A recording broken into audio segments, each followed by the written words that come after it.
There's nothing more exciting than having a new character to talk about, and we have Hanya today. Now, first of all, I have no idea what this character even does. All I can tell you is that we're all thinking the same thing. She looks really fucking good. But first of all, she is a physical character. There's nothing about the character that screams physical to me in particular. She is a Harmony character as well, which is great. We need more Harmony characters. I cannot express that enough. We need a 5-star Harmony character, and we'll be getting that, well, not anytime soon, because they haven't even shown.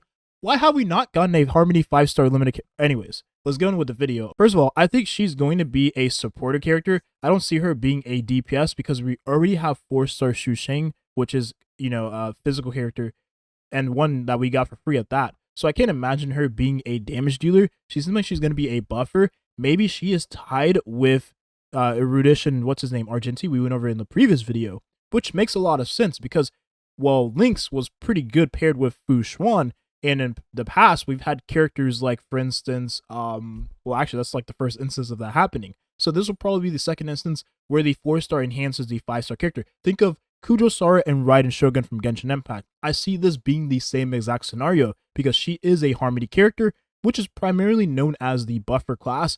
And, the Erudition character, in this case, Argenti, is physical as well, and he's going to be the damage dealer.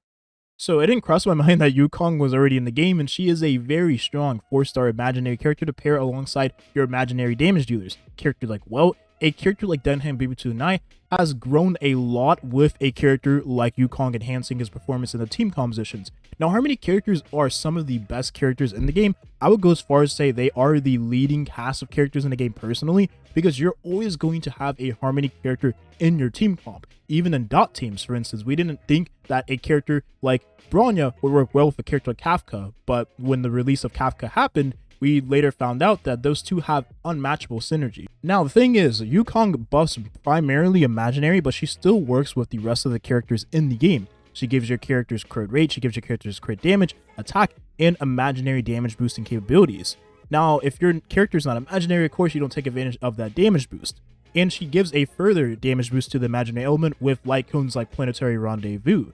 But a character like Hanya may just increase, the capabilities of physical characters. For instance, characters like Clara, which honestly sounds pretty good because we don't have a dedicated support for Clara right now.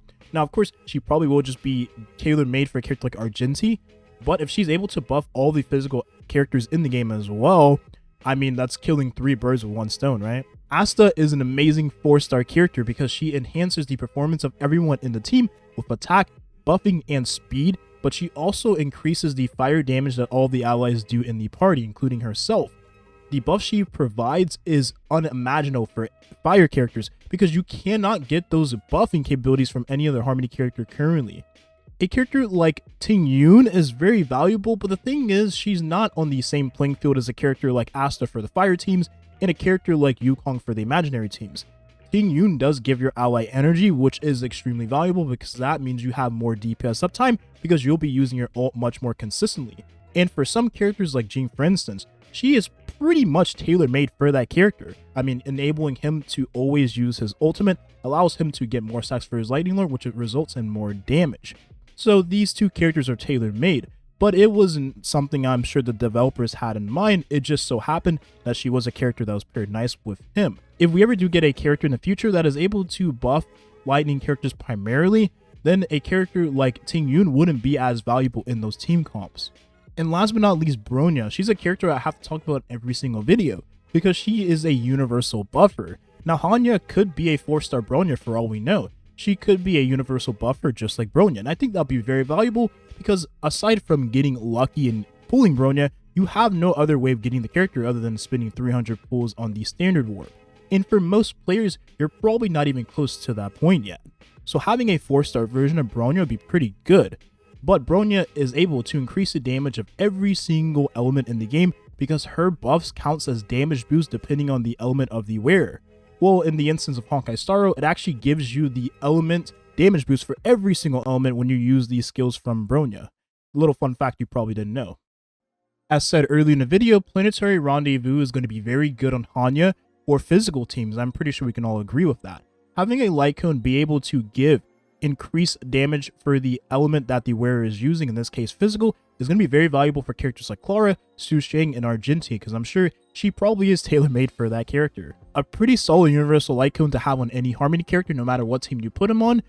Well, except for Bronya, for instance, because she has pretty good light cones already that is tailor-made for her, for instance. But every other Harmony character is able to take advantage of meshing cogs, which gives them more energy, which means most of the time those characters have ultimates that is able to buff the team in various ways. So being able to have more uptime on the ultimate of your Harmony characters means your damage dealers will do more damage more consistently. So we can all agree that's pretty valuable to have on your characters. But the truth is, the Harmony light cones in this game are pretty feast or famine. There isn't really too many strong oppressive options other than the Battle Pass light cone you can get in the Battle Pass, for instance, the paid option. But for free-to-play players, you may just have light cones like Dance Dance Dance, which is still a pretty good light cone, especially if you have it at max refinements on a character like Asta. But aside from that, if you're not using meshing cogs or planetary rendezvous, you don't have very many other options. But that's not such a bad thing after all, because I mean, at the end of the day, having 3 light cone options for your dedicated path is still going to be better than having none at all. And having 3 options means, well, if you have 3 characters and you need 3 options on each of them characters, well, you can put one and on the other and then the other on the other one. For instance, Bronya being really good with her 5-star standard bearer light cone, that isn't really that good on any other character aside from speed tuning them specifically to go before that ally that they want to buff. So that you can see why light cones like that, for instance, isn't going to be very valuable for characters like Asta. Now, to be honest here, we have no idea what Hanya is going to do in terms of a Harmony character. She may not even be a dedicated physical buffer. We'll have to wait and see. But if she was to be a dedicated physical buffer, a team like this would be pretty good for her, because she will be another Harmony character to have in the team for a hyper Clary Kara situation, which can work pretty well. Now, in a team like this with Su Sheng, like I said, if Hanya is a dedicated physical buffer, then having her in the team with Su Sheng would be pretty good. I mean, we all just got this character for free, so why not use her? And having Silverwolf in the party means that your Su Sheng is going to be dealing tons of more damage. If you have 2 physical characters in the team, then you have a character like Lynx or Fu Xuan for your defensive option, then you'll have a 50% chance of putting that physical weakness on the enemy. That is, if the enemy doesn't have quantum weakness already. So I might just be getting ahead of myself here, and maybe she isn't going to be a character in the Harmony path that acts like other Harmony characters. Maybe she actually decreases the HP of all your allies and gives them a, speed boost instead or something. I don't know. That doesn't make any sense. We already have Asta, so why would they do something like that? Maybe this character is not a dedicated physical buffer. Maybe she buffs the quantum element. I don't know. That doesn't make any sense either. To be honest, when I looked at her design, I thought she was going to be a quantum Harmony character, but again, they don't want to spoil us that soon, because I mean, if we had that quantum Harmony character, the mono quantum team would be absolutely broken. That's gonna be the video here. If you are a physical enjoyer, then you definitely will like a character like Hanya, assuming she acts like Asta and Yukong in the sense of being a dedicated buffer for that respective element. That's gonna be the video here. Thank you for watching, and have a nice rest of your day. Peace.